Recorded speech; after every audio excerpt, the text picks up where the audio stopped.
When my telephone rang, it jerked me out of one nightmare and right into the middle of another, where a woman with a secret, a worried man, and a shadow out of the past met with fear and fury in the dead of night.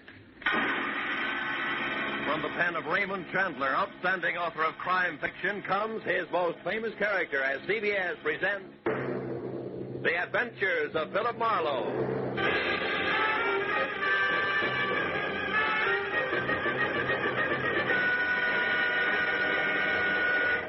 And now, with Gerald Moore, starred as Phillip Marlowe, we bring you tonight's exciting story, The Friend from Detroit. There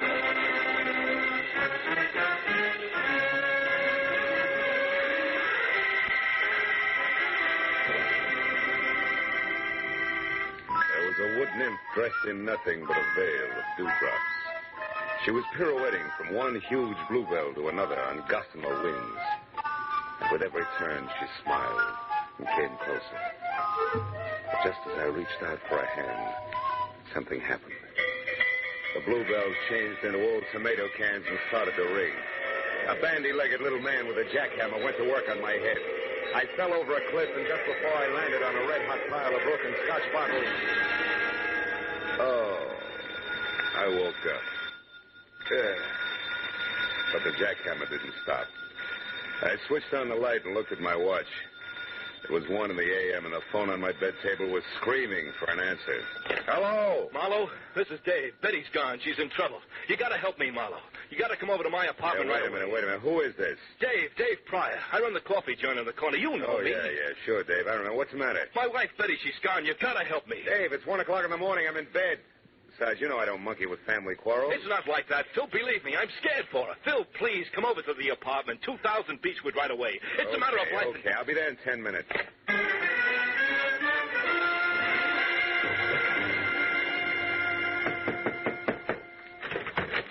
Marlowe, I thought you'd never get here. Look, somebody fired a shot through the door, and when I got back with the aspirin, Betty was gone. Wait a minute, Dave, hold it. I'm not even awake yet. Look, sit down. Take it from the top, slow. Yeah, okay. Maybe it started this morning at the coffee joint when a fancy guy came in and talked to Betty. She waits on the table. Yeah, I know. What do you mean fancy? Well, a slick dresser, cufflinks, stick pin, all that. I didn't know him, and Betty tossed him off to me as a masher. Maybe he was, but she seemed upset. Huh? Oh, yeah, sure. Well, tonight about 9, another guy came in, a chunky bird with a deep voice. Betty had just got back from shopping, and I was in the kitchen. See, when I heard a tray of dishes fall and Betty came back, white as a sheet. She was scared, Phil, scared. Hey! Oh, I'm sorry. All right. Go ahead. I looked out, and that chunky guy was leaving. Betty insisted he had nothing to do with it, that she was just nervous. Was somebody else in the place at the time? Let's see. Yeah, some Tribune reporter that comes in every night was up at the counter. He was the only one. And Betty stayed on the job till you closed? Huh? Yeah, till midnight. But, Phil, she was in a bad shape. Mm-hmm. After we got home here, she sent me out with some aspirin. I was only out for 15 minutes, Phil. When I came back, she was gone. And look, this bullet hole in the glass door to the backyard. Somebody out there shot at her. And maybe hit her or something. All right, Dave, steady. Now take it easy. You and Betty have a gun? No. Why? Well, in the first place, the bullet went out through this glass. It didn't come in. And another thing, Dave, who did you call tonight after you phoned me? Why, nobody. Phone directory on the dresser here is open to the bees. Boone to wardrobe. Mean anything to you? No, I didn't even realize it was over there. I looked you up in the classified. Mm-hmm. Okay, come on. Let's take a look in the backyard. Any light out there? Yeah, I rigged one up for the barbecue.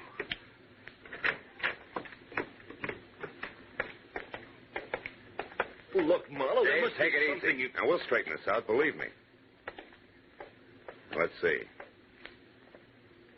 Line of sight seems to run somewhere between the barbecue and the gate. No footprints, though. Maybe. Marlowe. Marlowe, here by the tree. It's a hat. Gray snap brim, initials VR on the sweatband. VR. Mean anything to you? Why, no. What? Sure. That's Van Remeny's hat. He's the newspaper guy I told you about. Tribune reporter that was in your place tonight? Yeah. Why should he be dodging bullets in your backyard? I don't know. Dave, where's Betty from? Detroit. When she came out here, I gave her a job. And then you both fell for each other and got married, huh? Yeah, 2 years ago next month. And we've been happy, Phil. We've been... Yeah. Now, look, Dave. Why did you call me instead of the cops? I guess I'm afraid she's mixed up in something bad. You know, if it turns out that way, I'll have to call them myself. Okay, Phil. But you're on my side until you know for sure. Yeah. All right, now you stay here, close to your phone. Okay. I'll check with you. Right now, I got to get a line on a bare-headed reporter. He can get us started if he hasn't lost anything more than his hat when I find him. So long, Dave.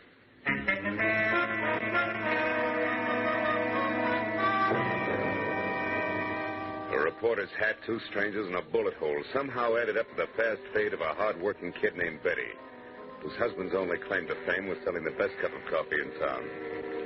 It made no sense, but as I walked up the street toward my car, I figured that through Van Remini, I could get to the first answer. I was wrong. The first answer got to me. A thick hedge suddenly sprouted arms.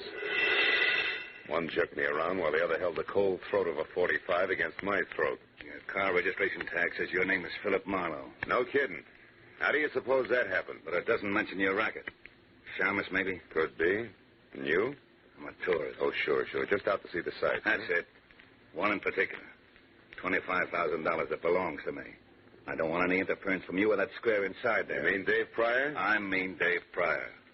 I'll go back in there and tell him to cool off. The little woman is all right. She's just helping an old friend, you might say. Might I say you're the friend? Never mind.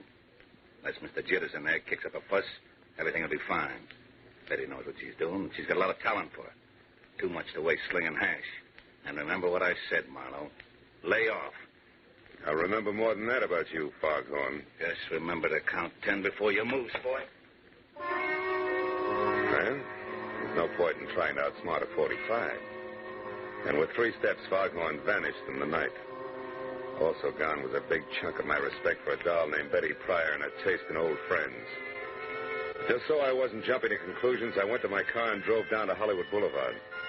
At the first all-night gas station, I stopped and put in a call to the Tribune, where a guy on the desk told me, through a mouthful of mango cigar, that unless Remini was at Bungalow 24, Beverly Crest Hotel, covering the murder of an ex-Detroit hood, he was fired. And he hung up.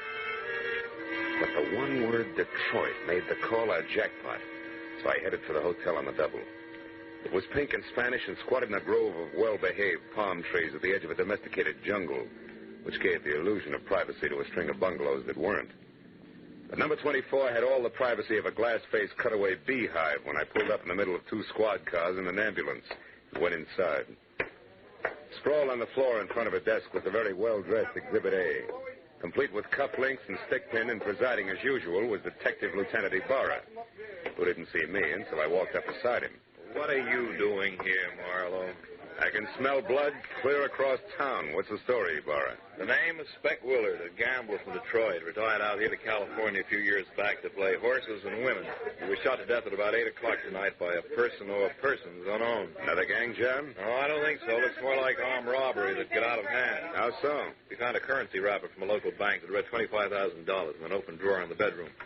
And one of the bellhops saw a woman, unidentified so far, run out of here about the time the coroner says that Willard was shot. A woman? Yeah. That fits because he was known to be quite a nightclubber and general playboy. You wouldn't happen to know something about this woman, would you, Marlowe? Me? Certainly not. No, I'm after a man, a live one, I hope. Mm-hmm. Well, look, Marlowe, take this nickel. In case you should just happen to hear something, I want you to spend that on a phone call to the police department. Now, who is it you're looking for? A Tribune reporter named Van Remini, you know him? Unfortunately, that's him over there, the sticky-fingered one by the window, swiping that book of matches just now, the one without a hat. Oh, yeah, I know. Thanks, Lieutenant. I'll see you. Hey, Remini, can I talk to you a minute? Yeah, sure. What's on your mind? I'm Phillip Marlow, private detective. Don't apologize. What's up, Marlowe? Know a girl named Betty Pryor? Pryor? Yeah. Yeah. She and her husband run a one-arm joint on Franklin, don't they? That's right, Remini. I understand Betty got into a little trouble tonight. Heard about it? Nope. Wouldn't worry, though. Trouble's not new to Betty. Yeah, that's one popular school of thought. Incidentally, you seem to be going a long ways out of your way on this run-of-the-mill murder story, Remini. You're taking a long way around to the point, pal. Get with it. I'm in a hurry. Okay, pal. But keep it under your hat, won't you? A gray one, I mean. Oh, so that's how... Yeah, that's the way it is, yeah. Now, do you mind telling me what you saw in Pryor's backyard tonight? You name it. Shall I play dumb or lie? Suit yourself. See, my press card's just as good as your license, sweetheart. It gets me in, gets me out again.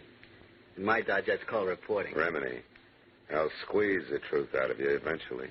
I'm sorry I can't wait. Got a deadline. Anything else? Yeah, one thing, a match. Yeah, sure, Marlowe. Anytime.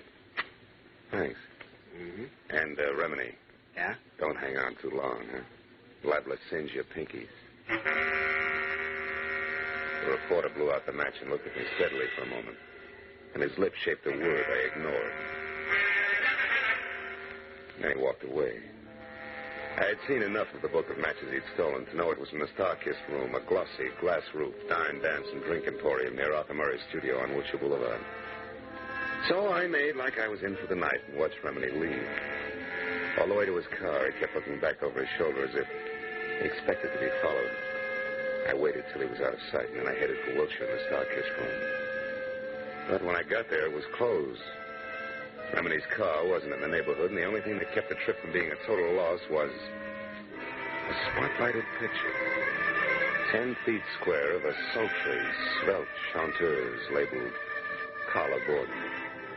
Whose come-on-in smile and almost costume was a cinch to increase the accident rate of the block by 20%.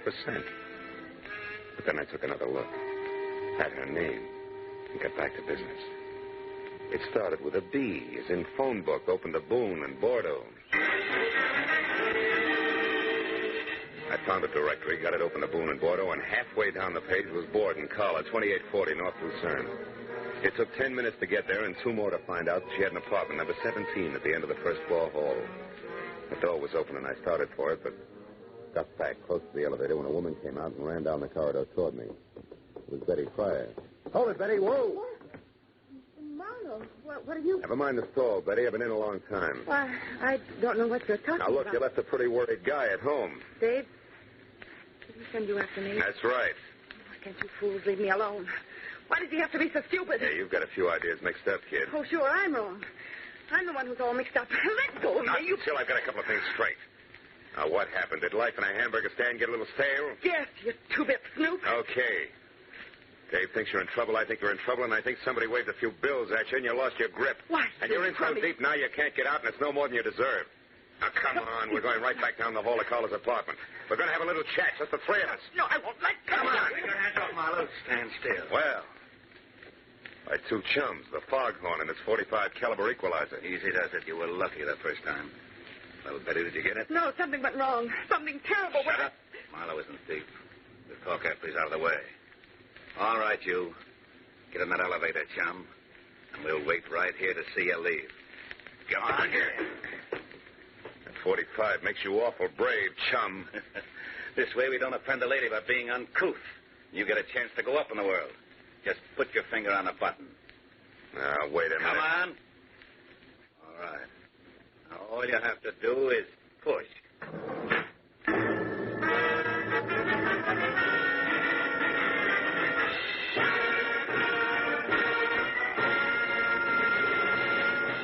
In just a moment, we will return to the second act of The Adventures of Phillip Marlow. But first, the most famous neighbors in radio, the Ronald Colmans, will pay Jack Benny a visit again tomorrow as CBS's Great Sunday Night gets underway with another star-studded group of famous entertainers. Amos and Andy, Lum and Abner, Eve Arden as the gay schoolmistress, our Miss Brooks, and Helen Hayes as a hillbilly. These are only 4 more of the 10 great entertainments which will come your way tomorrow night. Go visiting with the Colmans on all of these same stations on The Jack Benny Show. And hear the rest of CBS's Great Sunday Night 10 as they come one by one over most of these stations. And now, with our star, Gerald Moore, we return to the second act of Phillip Marlow and tonight's story, The Friend from Detroit.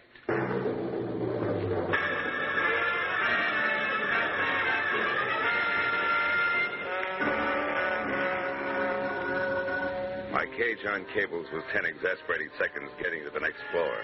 And I was another 10 getting free of it, back down the stairs and out into the dark street where the red splash of a taillight disappeared around a corner. And that was all that was left of Foghorn and company. So I turned back toward Carla Borden's room. When I stepped across the threshold, I found that with the exception of a single bureau that was still intact, apartment number 17 looked like it had just played host to the vortex of a cyclone. The bed, a chest of drawers, another bureau, a desk, everything was inside out. And in the middle of all that was the body of Carla Borden. Blood from a deep, ugly cut on her head, staining the snow-white front of her Angora sweater. I saw something else, which reminded me that this was not the first corpse of the night. The plush leather frame was shaped like an oversized lifesaver, and in it was the picture of a handsome man, all smiles, inscribed, "With love to my very best girl." Spec Willard. It was 10 minutes before I got through to Lieutenant Ibarra, who was still up at the Beverly Crest Hotel. And after I told him about Carla and her connection with the late Mr. Willard and Betty Pryor and my connection with Dave, I stopped talking and listened. Marlow, we just learned that Willard had some kind of a $25,000 caper going with one of his old mobster friends from Detroit, named Joe Lazar. Who maybe is something with a voice and active below bottom? The same, Phil. Anyhow, it looks like they worked out a gambling deal for old time's sake. At the last minute, Willard tried to welch on Lazar and got killed for his trouble. Then Lazar searched the place until he found the $25,000. No. That part doesn't fit, Ibarra. How so? Well, I've run into Lazar twice tonight. I know he and the money are still strangers. Oh? After what happened here with the team of Betty and Lazar getting to the singer Carla, I figured they're still looking for it. Also, I figured Carla was somewhere near when Lazar killed Spec Willard, and that she took the money and... Call you later, Ibarra. We got clumsy company in the hall outside. All right, ballerina, get your foot out of that bucket and come on in with your hands up. Well, the man with the very long nose for news. What brings you around, Remini? For one thing, the fact that you got no corner on brains, Marlowe, and for another, who did that to her? Our mutual friend, Betty Pryor, and her running mate. I believe they were looking for $25,000. Did she and Joe Lazar get the money, Marlowe? No, they... Remini, how did you know the man with Betty was named Joe Lazar? Haven't you heard? I'm a good reporter, Marlowe, the kind that keeps eyes and ears open and mouth shut. It isn't until I know the whole story. Which, as far as you're concerned, is precisely what? That I happen to be... You happen to be? That I happened to be in Dave's restaurant early this evening where I recognized the only other cash customer as Joe Lazar, an out-of-work mobster from Detroit. He said something to Betty that scared her right out of a tray of dishes, so I figured I'd find out what was going on. I've been in on the show ever since. Yeah, including a corny blackout up at 2000 Beechwood Drive where you lost your hat running away from a bullet. That's right. Yeah. And just so you don't toss and turn when you get around to going to bed tonight, I'll fill in the rest. I followed Betty and Dave from the restaurant to their apartment. I watched her get rid of Dave, and then when I saw Lazar come in, I moved up close to the window. And stayed there until Lazar spotted you and threw a bullet your way? You're very clever. Yes, I am, man. But before that happened, I heard him tell Betty that Spec Willard had talked about a girl singer at the Starkiss room named Carla Borden. And that since he didn't know Carla on sight, she could have been the lady he'd seen running out of Spec's apartment with the $25,000. Oh. Now that phone book of Dave's open to the bees ties in. I'm so glad. Now, Marlowe, lest we digress too far, how come this one bureau here hasn't been turned upside down along with everything else? I don't know. Any more than I know why you're holding back so much from the law. Well, maybe it's because I don't like cops, Marlowe. Oh, black ones. Or maybe it's because I'm in the same kind of racket as you. Chin way out and a lot of fast talk just so papers can know what's going on an hour ahead of the rest of the world. Well, there's no $25,000 in here. I got to blow. Before Ibarra shows? Before Ibarra shows. He always arrives with an entourage, Marlowe, one that includes other news hounds. So it's me for a fast cab and downtown to my paper with a story. So on, fellow. See you around. Hey, wait a minute, Remini. Yeah? I'll give you a lift. I'm going that way myself. Okay. I got a story, too. A lousy story I've got to tell a nice guy named Dave. Come on.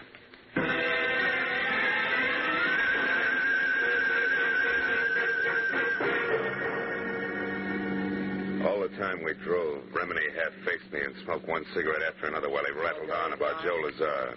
The great story he had and a lot of other things I didn't hear because from here to there. I was busy trying to find the right words with which to tell Dave Pryor that his wife was no good.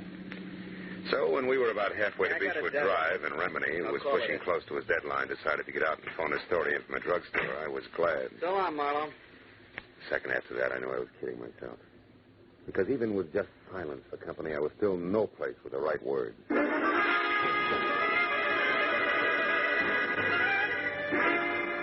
10 minutes later, when I stood in front of Dave on the steps to his house and stammered out the facts just as I had run across them, I forgot about words, right or wrong. I thought instead about my client, a badly hurt guy, but one who would never say die. Marlowe, I can't believe all this. I won't.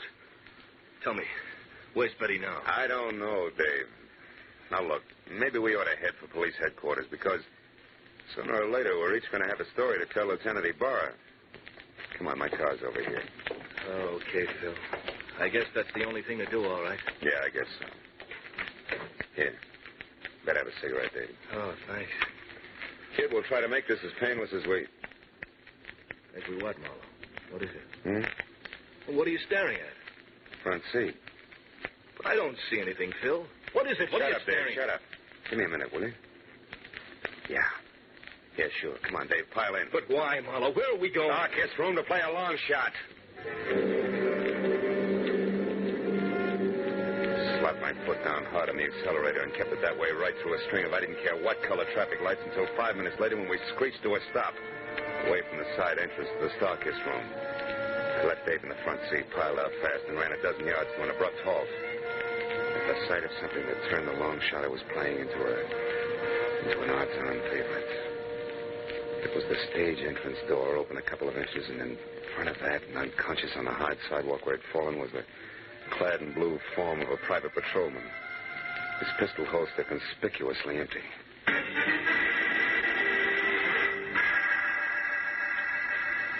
Inside, I slowly picked my way along an L-shaped corridor until I saw a shaft of bright yellow from a flashlight that was moving away from a door marked Carla Borden. It brought me up short and flat against the wall. But then as the man on the other end of the beam of light moved away from me, I got a very steady grip on the .38 in my pocket and started after him. A minute later, he entered the main room of the club, and it was there as he started across the glass ceiling dance floor. But I recognized the very self-confident gait of a very self-confident guy. And that made the next move mine. Fire's closed, Remedy, and don't move, Buster, or I'll blow your head off. Ah, looks like you're making news this time, good reporter. Or isn't that package in your hand the $25,000 you just found in Carla Borden's dressing room, huh? The same Carla Borden you murdered not an hour ago in an apartment on Lucerne, where you first thought the money was, where Betty Pryor surprised you before you could finish searching, where you later returned in the role of an all-American newsboy so you could get to that last bureau. All right. I've heard enough, Marlowe. But I'm not going to stick around for more details. You make a break and I'll shoot, Remedy. Try it, Eagle. Stop, Remedy. Marlowe. Nice shooting, Marlowe. But don't turn around because where I'm standing it's dark, and where you're standing it's light. Now, throw your gun away, fella. Come on, toss it. That's better. All right, Betty. Get over to that dead newspaper guy and get the money. And we'll take care of the private detective here. What do you mean, take care, Joe? I can't go along with murder. Spec Willard's death didn't seem to bother you any. Shut up, Marlowe. Spec Willard. Joe, you killed... Yes, I killed Spec. That... Well, sure. 8 o'clock tonight. And I had to stay undercover, but still get my hands on the money. So, I came to you for help. I didn't tell you about the killing because I didn't think you'd play ball if you knew about it. Now, all that's history now, and I'll still go to your dear husband, Dave, and talk lots about the kind of cheap kid you used to be in Detroit if you don't get moving. Now, what do you say, Betty? Say no, Joe. I also say I made a mistake in the first place, letting you use me to run your filthy errands, just so the guy I love wouldn't have to know about the kind of people I once ran around with, before I had any brains. All right. That's the dumb way you want it. That's the dumb way it'll be. Taking care of 2 years is much harder than taking care of one. What about 3, Lazar? Dave, stay back. No, Marlowe, no. I've stayed back too long already. I've stayed back while Betty has been risking her life to protect what we've got. If you take another step, I'll shoot, kid. I warned you for the last time. Stay back. No, Lazar, I won't. You think it's come, Lazar? Oh, Dave, you're dead. Yeah. But I'll be all right. I'll be all right now, Betty.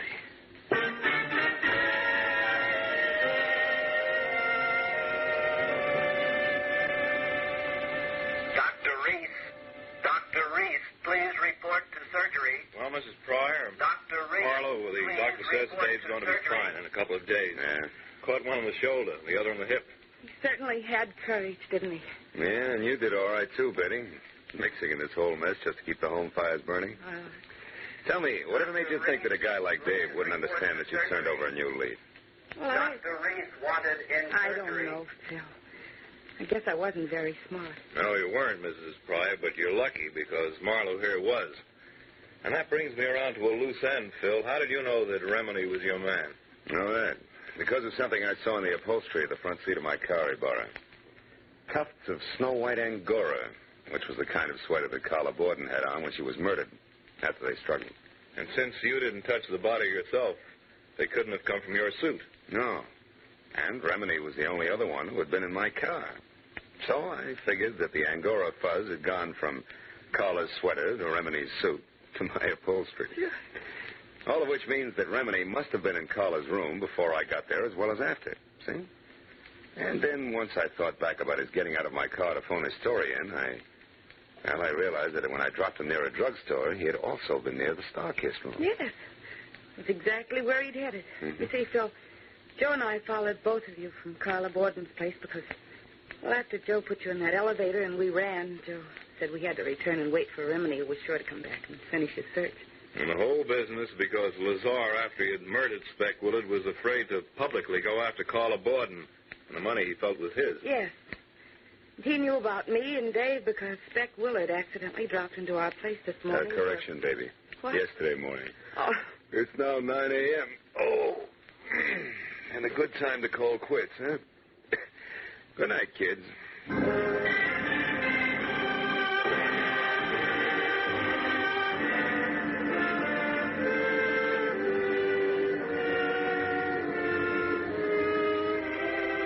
By the time I got back to my apartment on Franklin, it was 10:30 in the too bright morning.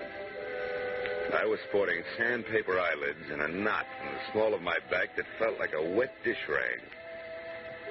Oh, but once I had all the shades down and was undressed and in bed, I forgot about that. And I thought instead of the wood nymph dressed in nothing. What a veil of dewdrops. But then suddenly I stopped. The telephone. I got out of bed. I picked it up with both hands, opened the dresser drawer, and jammed it deep under all the socks I owned. And then I got back to bed. And the wood nymph, in her veil of dewdrops, she was pirouetting from one huge bluebell to another. Oh, my. On gossamer wings.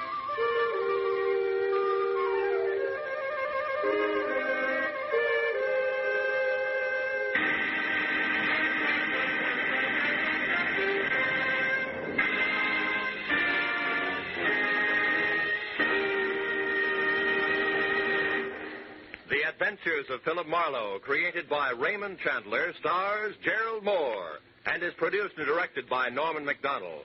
Script is by Mel Donnelly, Robert Mitchell, and Gene Levitt. Featured in the cast were Virginia Gregg as Betty Pryor, Peter Leeds as Dave Pryor, Harry Bartell as Van Remini, and Ed Begley as Joe Lazar. Lieutenant Detective Ibarra was played by Jeff Corey. The special music was by Richard Orant. Be sure and be with us again next week when Phillip Marlow says... It was a hunt through a jungle of city streets, with danger waiting at every intersection, until halfway through, when the hunters became the hunted, and death brought an end to the game.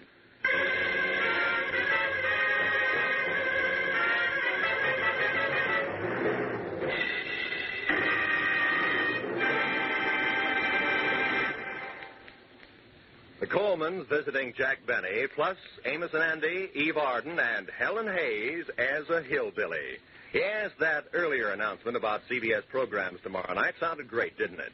Except you Phillip Marlow fans may have been wondering, isn't there a mystery show among that great Sunday night 10 on CBS? Of course there is. One of the great detectives in the mystery world, Dashiell Hammett's one and only Sam Spade. Sam will be here, hard-hitting, fast-moving as always, tomorrow night on most of the same CBS network stations.